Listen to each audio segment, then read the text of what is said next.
All right, we'll pick right back up from where we left off. This is part 2 of the reverse shell, so we're working with hide01.exe. So make sure, if you haven't seen part 1, go check that out first. But if you have, keep on rolling with this one, and we'll pick it up right where we left off. All right, so far so good. We've got a bead on our reverse shell capabilities of rat_unknown2.exe.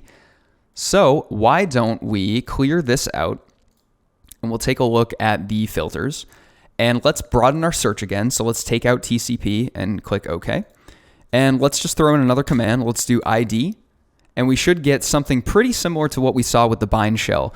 Again, this is going to be, we've got our TCP receive, and remember that the receive and send is going to wrap this whole, everything else that's going on with this binary. The TCP send and receive are going to wrap those. And it looks like, again, it goes kind of down the list. It tries to find something in the current working directory that it can execute. And if it doesn't find anything there, it goes to system32, and it does find command.exe. Now, I want to take this time to talk about something that is super, super important when it comes to defenders, taking a look at processes, and really even from a red team perspective, this is also very important for operations as well. And this binary is a really good example of the concept that I'm about to talk about. So Procmon has a really awesome feature right here called the process tree. And let's go ahead and open up the process tree. So from explorer.exe, we want to go down a couple processes and find our rat.unknown2.exe right here. So this is our parent process of our actual malware. But there's something I want to point out here. This process is actually, in turn, a child process of explorer.exe. If you're not familiar with Explorer, you've probably, at some point in your life, gone to Task Manager and opened up details, and maybe you've gone to explorer.exe and done this, and then your friend, maybe if you did this and pranked them, they probably were freaking out a little bit. But of course, you can always just type in explorer.exe and start one up again, and it's all good. So what was the point of that little thing? Your explorer.exe process is the process that spawns all of the other interactive things that you can do on a Windows system. So this is like the big parent process of all of the kind of interactive stuff that you can work with. Now, let's take a look at Procmon. Procmon is actually a child process of this explorer.exe. So in Procmon, anything that Procmon has going on for it inside of the operating system, it will be tied to this parent process by PID right here. So often in logs, you'll see something like PPID, which is parent process ID of 2768, which would be explorer.exe. So when we talk about malware, there's always, like I said, more to malware than meets the eye. rat.unknown2.exe has a process ID of 924. But if you see these kind of grayed out images here, at certain points during the execution of our program, remember that if we went back over to our main program over here, let's do like an IP config, right?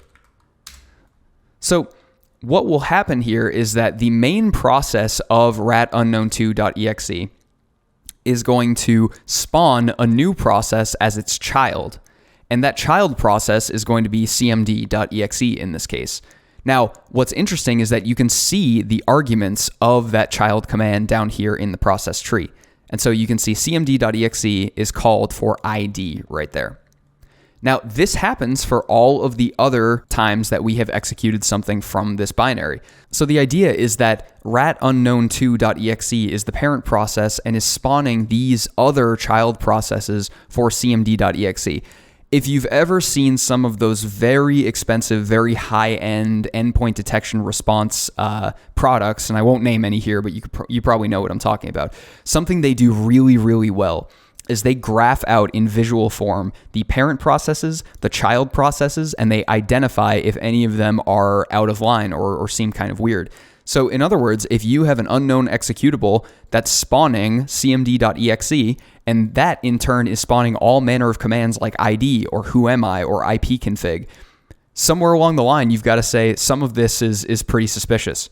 And that's kind of the idea of parent-child process relationships. And so skilled malware authors will try to break or de-chain, also known as decoupling, this parent-child process relationship as often as they can. And there are many ways to do that, which we'll get into a little bit later in the course. For right now, remember that the malware that we're dealing with is quite naive. It's quite built not to be sophisticated, to be better for an entry-level analyst to be able to study.